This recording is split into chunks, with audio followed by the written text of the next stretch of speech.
Welcome back at 9:15. You're watching DC News Now. A major hurdle today crossed off for the next step for the COVID boosters. Yeah, that's right. The FDA approved updated vaccines from Pfizer and Moderna. So the decision is part of a shift to treat fall updates of the COVID vaccine, much like getting your annual flu shot. An important note here, though, there is still another step. CDC still has to sign off on it.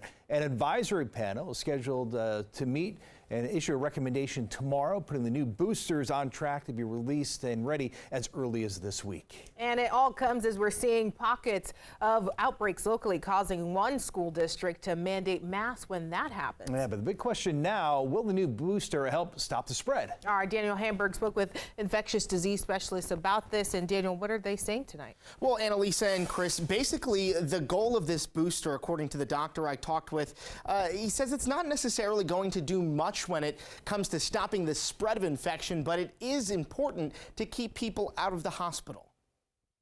The FDA's approval of new COVID-19 boosters is an important step to keep people safe, says infectious disease doctor Amesh Adalja. It is good news for people, especially high-risk individuals who can now top off their antibodies and have more protection against severe disease caused by current variants. Adalja says we've seen an uptick in cases every summer since the virus was discovered. What's different about it this year is that there's really a lot of delinkage or decoupling with hospitalizations, meaning COVID has become more of an outpatient illness. But there are still reported outbreaks. After several cases at an elementary school in Silver Spring, Montgomery County Public Schools sent a letter last week saying students in a classroom with 3 or more cases have to wear masks based on CDC recommendations. Most school districts in the DC area have ended COVID vaccine requirements, so should kids get the new booster? I think that the value is really going to be in high-risk populations. So if there are children who have asthma, who have diabetes, who have had a kidney transplant, a lung transplant, whatever it may be, immunocompromised,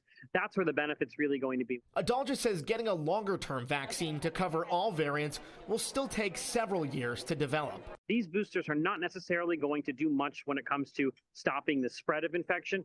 The boosters are really meant to prevent severe disease from occurring. So that's why high-risk people should really take advantage of these. Now, as we're talking about COVID, it's also important to remember to get your flu shot. Adalja says you can get the 2 vaccines at the same time, though he recommends waiting until October to get your flu shot so it lasts throughout the flu season. In the studio, Daniel Hamburg, DC News Now.